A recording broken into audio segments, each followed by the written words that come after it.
Okay, hello all. Upon seeing which chapter I was assigned, I must admit that I was excited about the comprehensive model.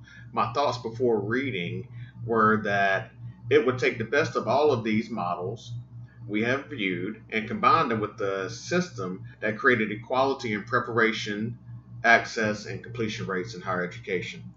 I am not sure that this model accomplished all of those tasks, but like the other programs, there are strengths and areas for improvement. Okay, the most popular component of the comprehensive plan is the 21st Century Scholars Program. The program was modeled after the I Have a Dream program from New York City.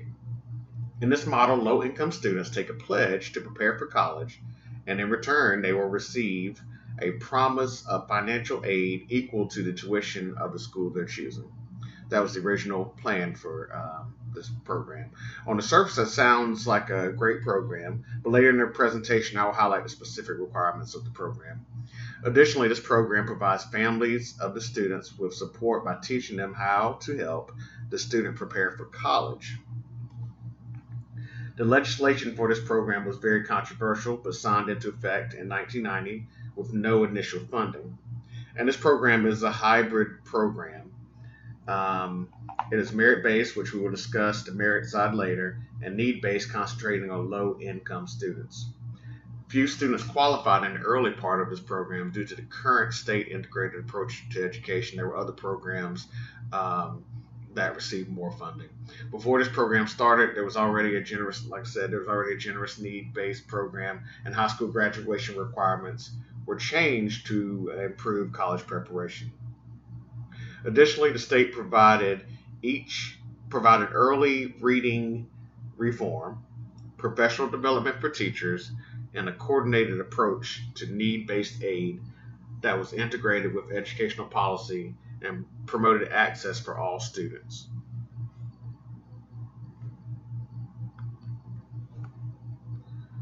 Okay, so let's look at the Indiana plan in more depth.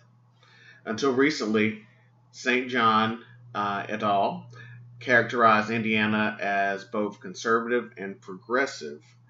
Unlike California, who sought to have larger research institutions, Indiana conservatives and liberals were more concerned with the expansion of opportunity for higher education to all. So a plan was created based on research using tax dollars to fund higher education. At the time, they had two strong research institutions in Indiana. They were Indiana University and Purdue. An interesting fact is that there was not a 2-year system in the state in 1990. There was a technical school, and there was a 2-year school, but it had more of a residential feel versus a community college feel. And Indiana's K through 12 system struggled with low test scores during this period. Let that be noted. All of this set way for a period of change and development in the Indiana comprehensive approach. Indiana formed the Indiana Commission for Higher Education in 1971. It was a governor-appointed board with 14 members, including representatives from congressional districts, a faculty representative, and a student representative. This is something a little different from the other models. There's collaboration, and I think we must recognize that they garnered the feedback from a faculty representative and a student representative. I think oftentimes that these policies are forced on students and faculty. They have no idea about the policy, or the potential policy could be better off with a little bit of input from the faculty and staff member. And Stan Jones was the commissioner at this time in 1995. He was a former legislator and a student body president, so he had some interest in higher education. He was the architect of many of the initiatives. Major initiatives are highlighted on page 194 of our book. And some of those initiatives are creating and expanding 21st Century Scholars, a scholarship program aimed at increasing the number of low-income students attending and completing higher education, developing the community colleges of Indiana, the state's community college system, forming the Indiana Education Roundtable, a bipartisan consensus building group of key policymakers focused on improving student achievement, establishing the Core 40 as Indiana's required high school curriculum in an effort to improve student preparation for college and workforce success, and developing reaching higher the Commission's strategic plan focused on significantly increasing college graduation rates. And we must consider that during this time the legislature was divided and the superintendent was Republican, while Stan Jones was Democrat. These groups worked together to provide the 21st Century Scholars Program. The key aspect of this program were that low-income students in federally subsidized lunch programs who took a pledge to attend college would get the necessary need to attend school. Additionally, the students had to remain drug-free and apply for financial aid. In return, the students would receive scholarships covering tuition to a public college and an amount equaling the tuition of state institutional subsidies in private colleges. Through this program, encouragement services were also provided,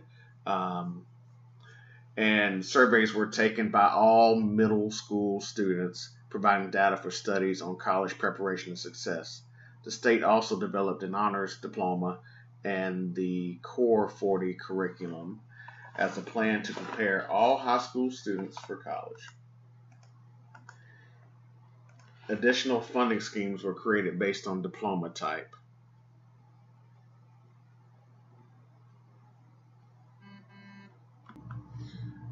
Okay, as I said, funding schemes for state grants were based on diploma type. 100% of the base award for students was affected if they were in the honors diploma program. 90% of the funding was given for students with high need in the Core 40 program, and 80% of funding was given just for regular tuition, people who opted out of either of those programs.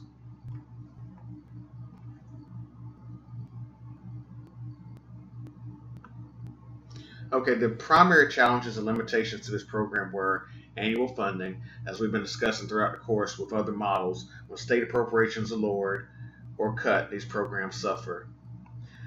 There was an increase in enrollment in two-year colleges and private colleges versus the four-year schools. Some contribute this to state campuses not altering recruitment procedures to attract scholars of the 21st Century Program, and the lack of academic support at the public schools. Also, retention and persistence of the students did not significantly differ from other low-income students not in the Scholars Program. Lastly, with the development of the Indiana Project of Academic Success, the state considered changing its focus, because that program cited that interventions in orientation, learning communities, supplemental instruction services, and leadership education improved retention.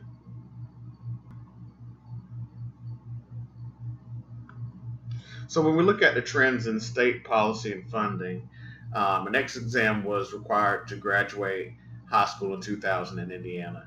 This negatively affected special needs students, but was changed in the subsequent years. The Core 40 diploma was the default academic program, but students could opt out for a regular diploma. Also, advanced diplomas were offered, and the development of a statewide organization to encourage academic preparation, especially for low-income students. Again, state financing was an issue. The 2005 tax cuts and rollbacks affected funding of the comprehensive model. Additionally, tuition charges were higher than the national average during 1992 to 2008. When we look at student outcomes, one would expect great student changes with the comprehensive system, but the changes neither improved graduation rates nor increased inequalities across racial ethnic groups as it sought to do. There was a period of higher SAT participation in Indiana, although scores were slightly lower than the national average. In terms of college access and diversity, there was a high rate of college continuation in Indiana, and similar to other models, there was an African American rise in two-year schools.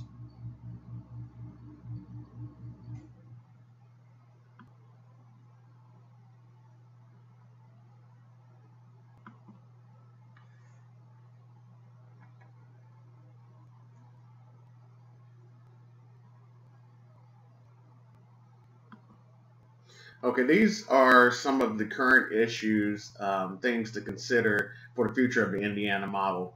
The Core 40 became the minimal requirement for admission into four-year institutions. So they tried to align this program with the college admissions program. Then we must also look at the DREAM Act, which actually the Anti-DREAM Act was passed in 2011 that prohibited undocumented students from receiving in-state tuition and based on citizenship and a lack of documentation. Um, the future employment for these citizens is very unlikely. So if they do go to an institution again somehow, the employability afterwards is very low. Last but not least, Indiana is looking at going to a more performance funding plan. The performance plan is tied to cuts in base appropriations. So once again, we talk about budget and tend to favor institutions with the greatest room for improvement. So high achieving institutions may suffer based on this program. So with all that said, based on everything we read, I came up with the following questions for you to ponder. Is the Indiana model a true comprehensive model? Did the program truly address the needs of all students? Question number 2, based on the 4 models that we just explored, which model or combination of models works best in the North Carolina higher education system? And how should North Carolina fund such a model? And question number 3, in our roles as educators, how do we best educate parents and students regarding merit and need-based programs? Are we ethically required or responsible if we see that students are struggling academically or financially and we do not intervene? All right, I look forward to your comments on the discussion board.